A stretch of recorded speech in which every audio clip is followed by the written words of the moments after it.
3 benefits of being a weird leader. Many people believe that as a leader they have to display professionalism at all times. But the truth is, it's perfectly acceptable and even encouraged to be weird. Here are 3 benefits. You encourage employees to be themselves. When you're building your team, you may find that some of your new hires are nervous about meeting everyone. The best way to get them to open up is to share an embarrassing story about yourself during a company-wide meeting. This will make them laugh, which will help them relax and let their guard down. When they see that their leader is down to earth, they are more likely to be themselves. Unfortunately, many times leaders believe they must be stern and display themselves as the picture of perfection 24 hours a day, 7 days a week.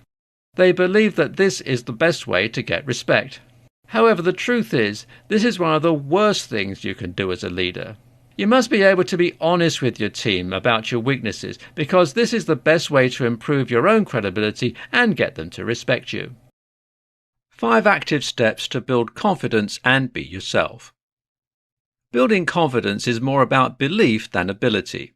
After all, a healthy sense of belief in yourself can improve your confidence more than anything else. Honestly, belief and confidence are a lot like the chicken and the egg. They're linked, and it really doesn't matter which comes first because they're both critical for the existence of the other. When we're working to build our confidence, we must believe. In order to believe, we must have confidence that our beliefs are correct. In this presentation, we'll provide you with 5 steps to build confidence and be yourself.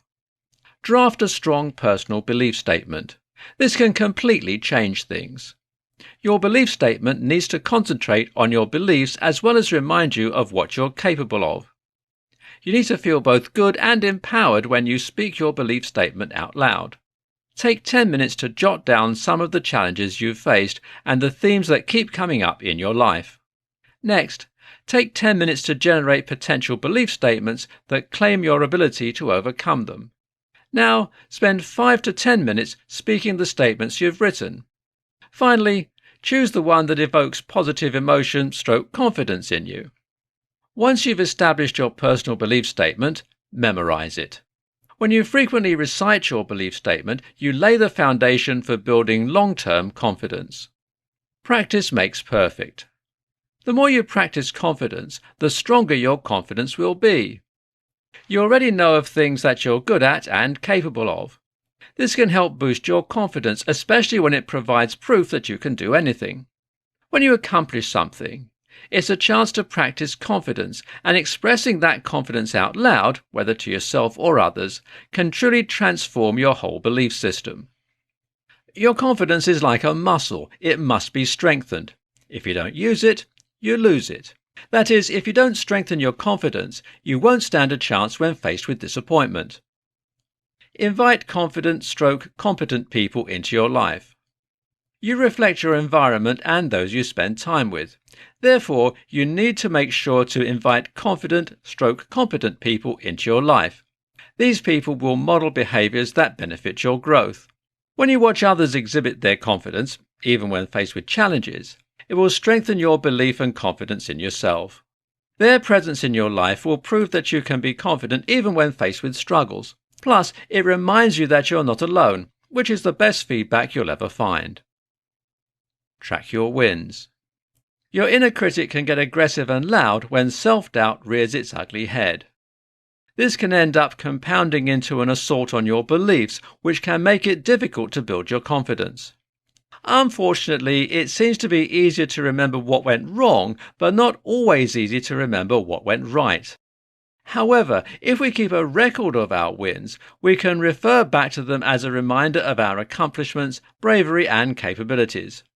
They will help you reconnect with and exercise your confidence muscle. Trust that there's something greater. This trust allows you to experience a deeper faith which will lead to confidence. When you trust that there's something greater and a reason for everything, you can tap into a sense of acceptance when things go crazy. This will naturally help you anchor your confidence, making it easier to get out of your comfort zone. Conclusion. In order to achieve your goals, you need to build your confidence. Unfortunately, many people experience anxiety with this process. What we believe about ourselves will have an effect on our confidence. After all, if you don't believe you can achieve something, then you won't. While this may sound really simple, it's not. If you believe in yourself and that belief is rooted in trust, there's not much that will shake your confidence. These 5 active steps will help you build confidence and be yourself. 5 tasks to help you understand your weirdness. If you really stop and think about it, there's no one that has been successful that is 100% normal. Plus, it takes guts to be weird and use it to your advantage. As a general rule, weirdos are made fun of, ignored, referred to as crazy, and are often loners. If you've ever been called weird, don't fret too much over it. The truth is, it's probably a good thing. You must learn to use your uniqueness to your advantage. You need a strong sense of confidence to let your weirdness show because people are mean. They're going to criticize you, make fun of you, and even laugh at you. In this presentation, we'll take a look at 5 tasks that can help you understand your weirdness and learn to use it to your advantage. 5 tasks to understand and use your weirdness. Don't confuse weird with jerk. The title of weird is not the same thing as being a jerk, therefore don't use it in that way. Be weird, but don't be rude about it. Stand up for your uniqueness. The truth is, it's hard to be weird. Chances are you've learned by now that many people have difficulty accepting anyone who is different than they are.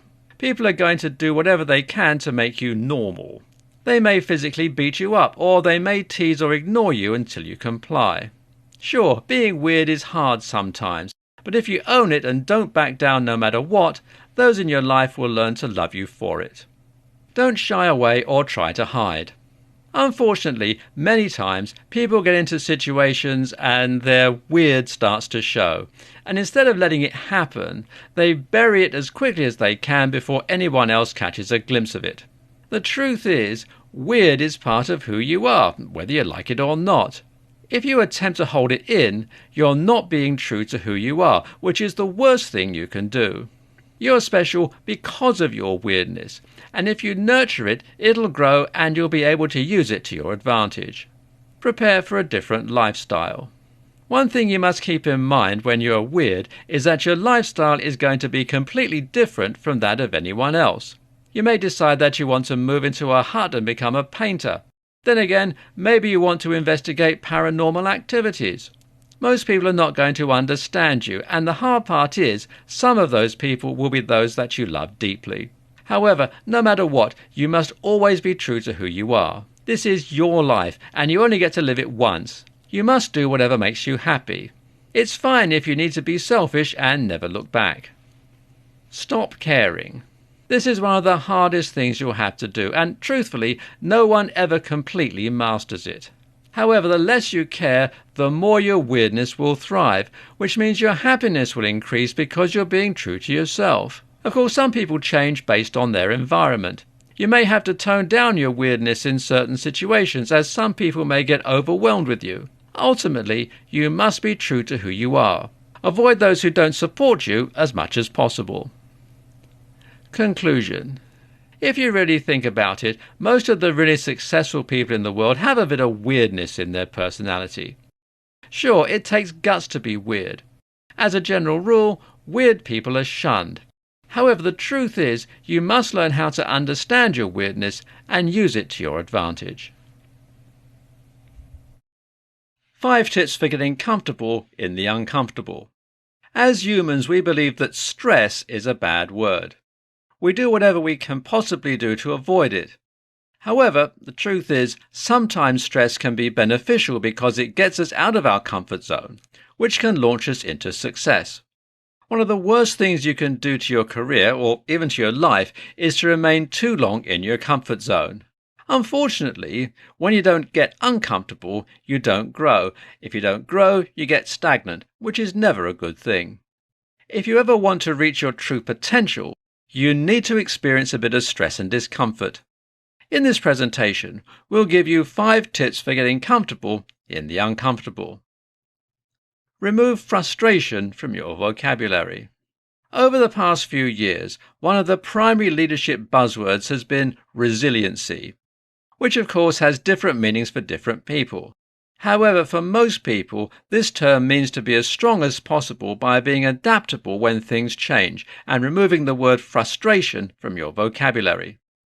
The emotion of frustration is a man-made one that can be eliminated once you understand and acknowledge that every problem does have a solution.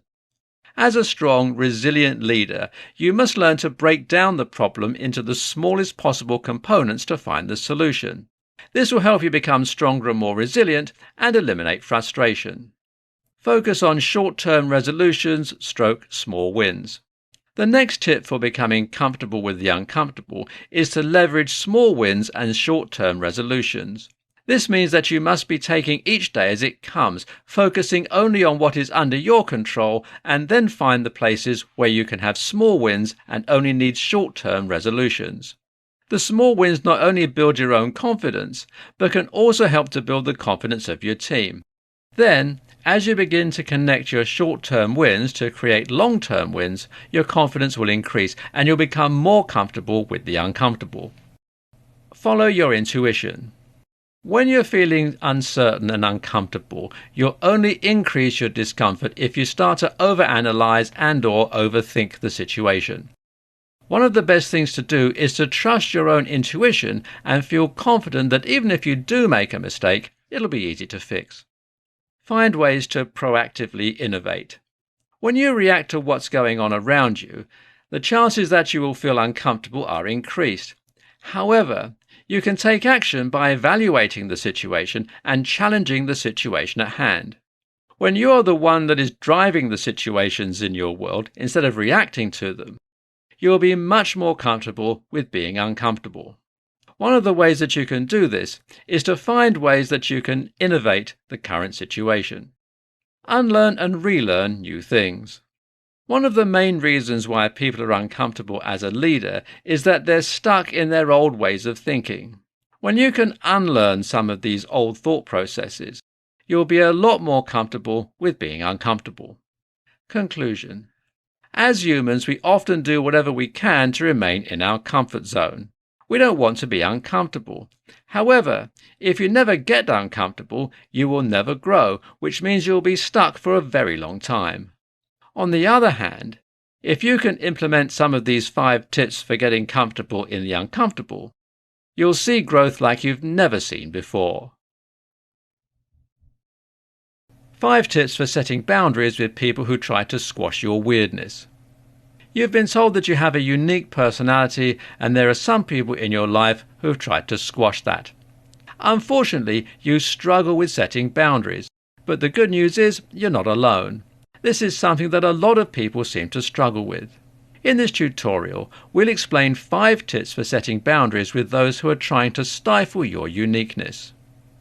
There are 2 main functions of boundaries. They tell others how you want to be treated, protecting you from being mistreated. They build a healthy separation between you and others, allowing you to have your own space / privacy, as well as your own ideas, thoughts, feelings and needs. You're free to be yourself, instead of simply an extension of someone else, or who / what someone else wants you to be. If you never experienced clear, consistent boundaries and/or expectations when you were growing up, it's probably not natural for you. You may feel like you don't deserve to ask for what you want / need. However, you can release these negative beliefs regarding boundaries. The following 5 tips will help. Be clear. Before you start establishing boundaries, you must be clear about what it is that you want and why that's important to you. This will help you explain what you need and help you maintain your stance when things get tough. If you're trying to establish a difficult boundary, it may be helpful to jot down what it is that you want and why. Some people find that writing out a script and rehearsing it decreases their anxiety. Be direct / don't apologize. When you communicate your boundaries, it's best to be direct and concise. If you try to explain, justify, or apologize for your boundaries, your message isn't as strong. Whatever you do, keep it simple and keep in mind that you have every right to ask for what you want / need. You don't need a reason. Expect resistance. When you start establishing boundaries, some people will not respond gracefully. This is usually the people that have been benefiting from your lack of boundaries. They don't want you to change. Some of them will use anger to try and manipulate you and get you to change your mind. Others just need some time to adjust to the new you. One of the reasons people don't set boundaries is because they want to avoid conflict or upset anyone.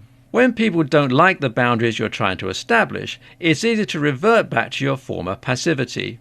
However, even if your boundaries do provoke resistance or anger, you should never not set them. You just need to take steps to protect yourself. When people fight against your boundaries, it only confirms that they're needed. It's an ongoing process. If you've got any experience with children, you know that you've got to set rules repeatedly and be clear with them about what you expect. The same thing needs to be done when setting boundaries with adults. You can't just set it and forget it. You'll likely need to set the same boundary over and over with the same person. Then, as needs change, you may need to establish different boundaries. They are for your well-being. You should never use boundaries to control/punish others. Boundaries should be used as a form of self-face, something you do for your personal well-being. They help you avoid being taken advantage of, being overworked, physical/emotional abuse or harm, overcommitting yourself, or feeling overwhelmed. Conclusion. You've got a very unique personality, but unfortunately there are people in your life that will try to squash that. However, you must keep in mind that you matter. Your feelings, dreams, needs and ideas are all important. You can establish parameters of how people are allowed to treat you.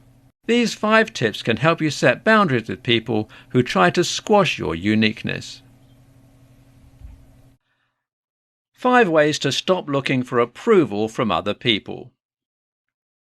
We all seek validation and approval from others. It's part of the human condition.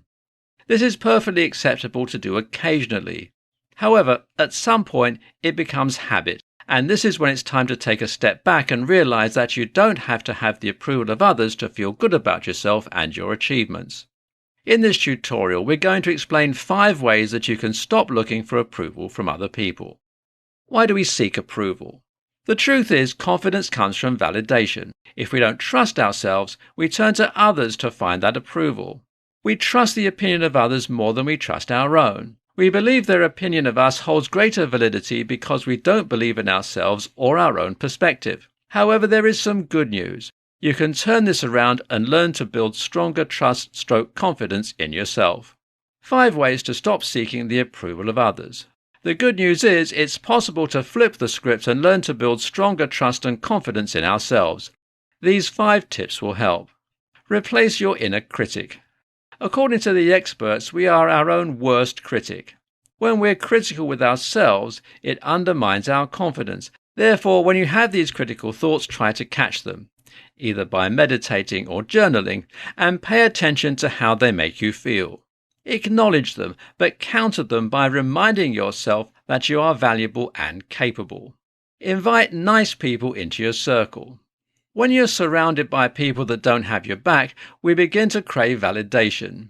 People who judge you or ignore your text messages leave you feeling insecure and craving approval. Therefore, you need at least one person in your circle that will hype you up. This can be a friend or mentor or someone that inspires you in some way. You need to hear these voices that remind you that you are important to the world. Check your beliefs. While it's perfectly acceptable to collaborate with others, you don't want to be persuaded by what they say because you may not believe in your own voice. When you check the accuracy of your belief, you realize that your story isn't stable, and you'll consider others' beliefs. Don't forget to practice. When you're not 100% proficient at something, you feel the need to check with others to make sure you're doing it right. While there's absolutely nothing wrong with checking in with others, the best way to improve your own confidence is by practicing it yourself because, after all, confidence comes with competence. The more you practice, the greater your confidence, and the less likely you are to look for approval from others. Try to understand why you seek approval. When you understand why it is that you're seeking approval, it's easier to overcome this behavior. Before you reach out to others for approval, ask yourself why you don't trust your own opinion on the matter. You may find that you're seeking approval because you're unsure about something, or maybe it's because you want someone else to like or accept you. Conclusion. Seeking out the approval of others is part of the human condition. We all do it, at least from time to time. There are several reasons why we might be doing this. The primary one being that we don't have the confidence in ourselves. However, with these 5 tips, you can learn to stop trying to look for approval from others and live your best life. 7 tips for using social media as a weirdo. If you're running a business/brand page on social media and you're concerned about its growth, stop worrying. There are billions of people who are active on social media, which means this is the best place to increase awareness and exposure of your brand or business, as long as you're using proper social media strategies. In this tutorial, we'll explain 7 tips for using social media as a weirdo to increase awareness and exposure of your brand. Whether you're launching a new brand or running a new business on social media, the best place to get started is with SMART goals. This acronym stands for Simple, Measurable, Achievable, Realistic, Time-bound. If your goals do not fit within these parameters, you must revisit them. Choose your platform carefully. Another useful tip is to carefully choose your social media platform. Over time, there are new, better platforms being established, which can make it hard to choose. However, choosing the one with the largest population of your target demographic is a great place to start. This will help you increase your follower account on other platforms. Know about target demographic and take appropriate steps. Once you've set your SMART goals and you've chosen your platform, you want to consider your target demographic and get all the information you can about them. This is who will determine whether your brand or business is successful. Pay close attention to the posts that they engage with and the content they're interested in, as well as the platform where they are most active. This will help you find out a lot so that you can create more engaging content and therefore increase your visitor and follower count. Increase follower count with a winning game plan. Research has proven that when you create/follow strategies for your social media platforms, you're more likely to be successful than those that do not. Therefore, you must take the time to learn and implement as many social media strategies as you can come up with to make your dreams come true. Here are a few things to consider. Highlight upcoming events/festivals. Create custom hashtags for your posts. Follow a theme and make it interesting for your audience. Make sure your audience is engaged on your campaigns, trends, and features. Utilize helpful tools on social media platforms. One of the ways you can grow on social media platforms is to use the tools that are available to you. As mentioned previously, pay attention to the actions and behaviors of your target audience. Of course, it's not always feasible to stay up all night to wait until your followers are online. Therefore, use a contact scheduler so that your content can be posted at the time you choose without you having to lose sleep. Use the storytelling method. Research has shown that one of the most effective ways to spur people to act on something is through storytelling. People believe in stories/experiences that are packed with emotion, which will increase your brand awareness, which also makes your brand grow. Additionally, storytelling builds an emotional attachment, which helps your audience relate to your stories. Implement emote icons. Emote icons are a great way to increase engagement on your content and deliver the appropriate meaning to your audience. People are able to understand the tone, direction, and nature of your content. In the world of social media, plain text looks boring. Conclusion. These tips may seem a bit on the simple side, but they are highly effective for helping you learn to use social media as a weirdo. Sure, you'll have to put some time and effort into them, but there's nothing in the world that comes easy. The results that you achieve will be completely worth it in the long run. 10 inspirational quotes for and by weird people. Unfortunately, weirdness, or uniqueness, is something that most people in the world simply don't know how to appreciate. Most people are more comfortable around conventional or normal people. After all, this seems to be the much safer choice. However, eccentricity is often synonymous with authenticity and a strong sense of self-confidence. Often, we hide the best parts of ourselves because we're afraid that others are going to reject or misunderstand us. After all, it's happened, either to us or to people that we know, and sometimes at a very young age. Part of the human condition is the desire to be liked and to conform to the box we're supposed to be in.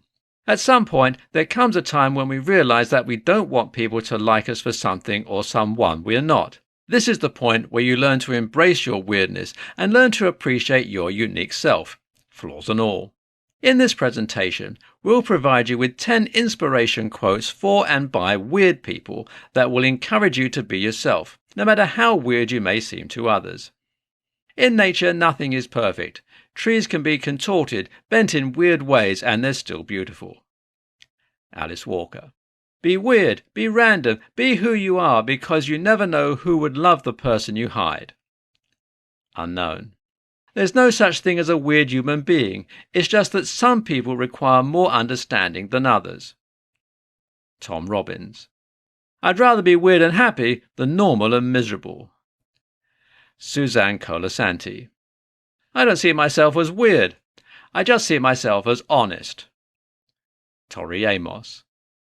I like weird people. The black sheep, the odd ducks, the rejects, the eccentrics, the loners, the lost and forgotten. More often than not, these people have the most beautiful souls. Unknown.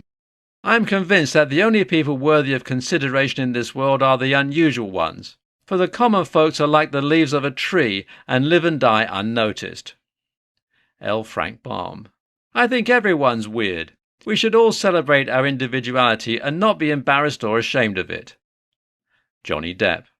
All forms of madness, bizarre habits, awkwardness in society, general clumsiness are justified in the person who creates good art. Roman Paine. Blessed are the weird people, poets, misfits, writers, mystics, painters, troubadours, for they teach us to see the world through different eyes. Jacob Nordby. Conclusion. You must learn to embrace your weirdness. Sure, not everyone is going to fall in love with who you are, and that's perfectly okay. Not everyone has to like you. The only thing that matters is that you learn to like yourself and be true to yourself. Don't ever let anyone get you down. Debunking 5 common myths about weirdness. There are 5 self-beliefs that have an impact on your performance. If you ever find yourself thinking or believing any of these, be careful. On the other hand, if you do hold any of these beliefs, you can be optimistic because beliefs can be changed. In this presentation, we're going to debunk 5 common myths about weirdness. This will help you become aware of what needs to change and understand how your behavior is influenced by your motives. Success is determined by how you compare with others. When it comes to our personal and professional agendas, we all set our own standards of excellence. We compare ourselves to our past achievements. We compare ourselves to objective standards. We compare ourselves to other people. These comparison points determine our goals. I cannot obtain happiness. Many people believe that their weirdness will keep them from obtaining happiness, no matter what they're trying to do. They believe that they're just as likely to find a unicorn in the White House. However, it is possible to achieve happiness. Here's what you must do.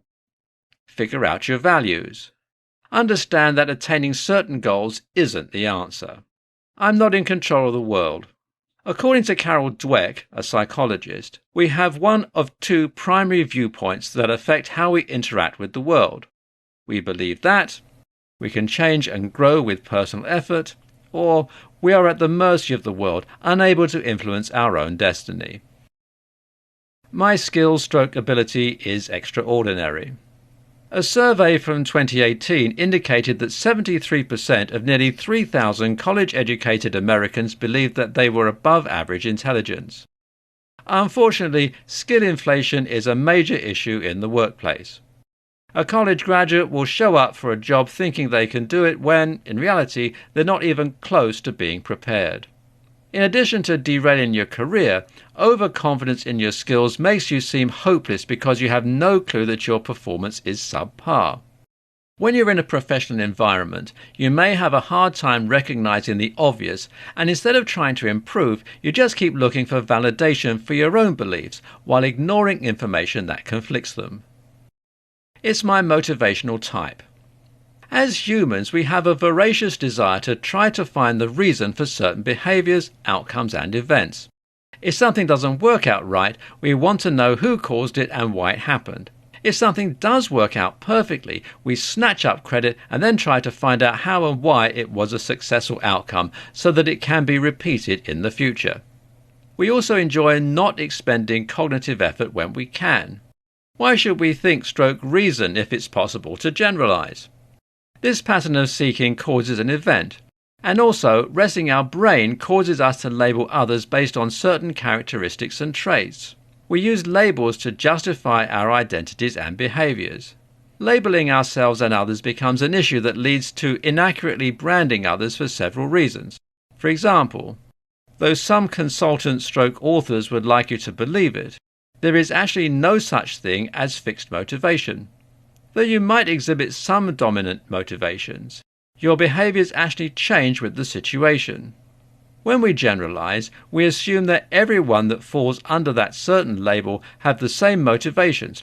They really don't. Sometimes a person is labeled and they act the way they are labeled because that's what they think is expected. Conclusion.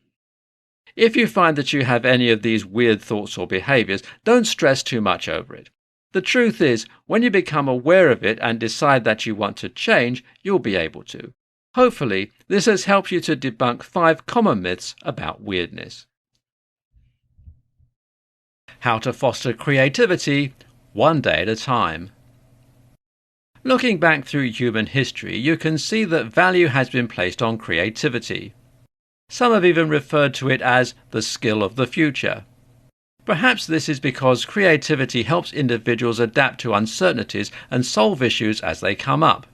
Some research suggests that creativity is a more accurate predictor of extended lifespan than intelligence or openness to experience. In this tutorial, we'll teach you how to foster creativity one day at a time. Steps to fostering creativity daily.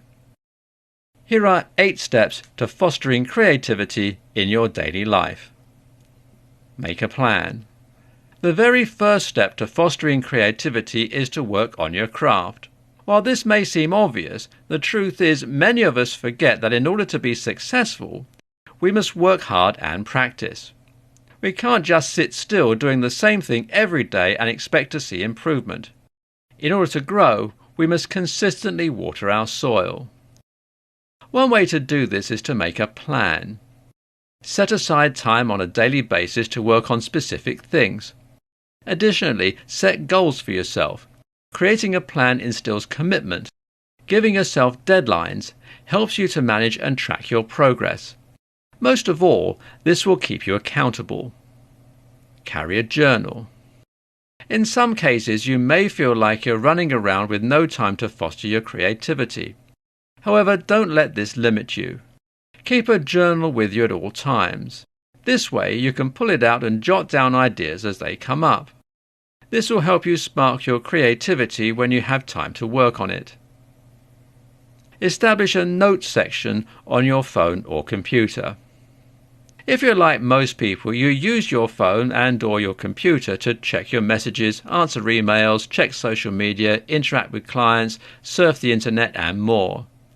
One of the best and most convenient ways to record your ideas is to use a notes app on your phone or computer. Unplug. Instead of mindlessly surfing the internet, binge watching a favourite show on Netflix or scrolling through social media, spend that time being creative. If you'll use this time 1 to 2 days a week, you'll find that you actually do have more time to be creative. Work on something different. Sometimes you may get stuck in a rut, and the best way to get out of that rut is to find something new and different to work on. When you set aside time to pursue something different than your normal creative activities, you may surprise yourself, open up new ideas or processes, and maybe even feel more inspired to get back to what you're familiar with. Wake up early. Believe it or not, waking up just 30 minutes early can change your entire day. This will actually help you have way more time than you usually do. Plus, you'll begin the day by getting your creative work taken care of. This helps eliminate any stress you have trying to get it done at the end of the day when you're exhausted or uninspired. Taking care of creative work early in the day will help you start in a more positive way. When you make waking up early part of your routine, creativity will feel like a normal part of the day instead of an obligation. Create an inspirational space.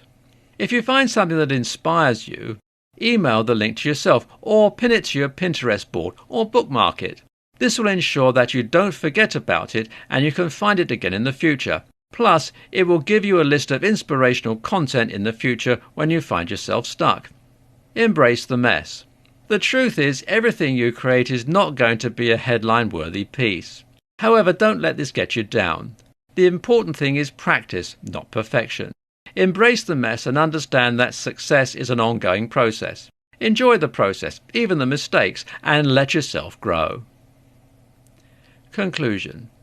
There has always been value placed on creativity. However, in our day-to-day lives, we often get busy and forget to take time to be creative. These tips can help you foster creativity on a daily basis. Weird people lead people. One of the biggest things that leaders struggle with is learning to embrace their weirdness. But if you don't learn how to do this, you're going to miss out on one of the easiest ways to strengthen your team and create a wonderful company culture. When you're trying to build weirdness into your team, the ultimate goal is to develop a company that's 100% authentic. When you are a leader, there are many benefits of letting your weirdness show around your employees. In this presentation, we'll explain some of the benefits of weird people leading people. 3 benefits of being a weird leader. Many people believe that as a leader, they have to display professionalism at all times. But the truth is, it's perfectly acceptable and even encouraged to be weird. Here are 3 benefits. You encourage employees to be themselves. When you're building your team, you may find that some of your new hires are nervous about meeting everyone. The best way to get them to open up is to share an embarrassing story about yourself during a company-wide meeting. This will make them laugh, which will help them relax and let their guard down. When they see that their leader is down to earth, they are more likely to be themselves. Unfortunately, many times leaders believe they must be stern and display themselves as the picture of perfection 24 hours a day, 7 days a week. They believe that this is the best way to get respect. However, the truth is, this is one of the worst things you can do as a leader. You must be able to be honest with your team about your weaknesses, because this is the best way to improve your own credibility and get them to respect you. There's no one that wants to work for a leader that seems fake. After all, you wouldn't want your employees to be fake, would you? If you embrace your weirdness and start being open about it around your employees, they will too. Before you know it, everyone will be acting like themselves, and the office environment will be much more fun. The company will become innovative. You know that it can be difficult to get all of your team members to where they can speak up when they have an idea. However, sometimes that's where the best ideas come from. And if you, as the leader, will start to voice some unconventional ideas in company meetings, you may find that everyone else will start to chime in with their own ideas.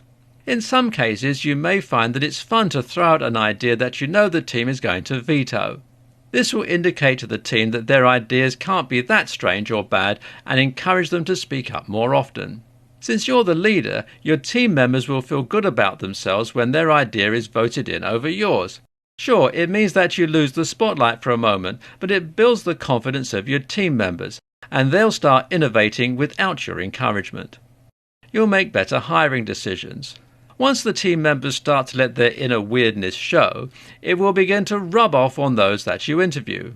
When an interviewee comes in, they'll see what it will be like to work at your company. They'll see that everyone in the office is quirky and proud to let it show. In some cases, you may have interviewees that are not looking for that type of environment. You don't want those people anyway. Start the interview by having a few fun and unique questions. Then gradually ease them into the weirdness by inviting them to a company social. At the social, be authentic and share some embarrassing stories about yourself. When this is over, you and the applicant will know whether or not they're a good fit. Conclusion. Leaders tend to struggle with letting their weirdness show, or, as some people put it, letting their freak flag fly. However, the truth is, a little weirdness or a few quirks can't be a bad thing. After all, when you show your weirdness, you'll find that employees feel free to be themselves, will learn to be more innovative, and you'll make better hiring decisions.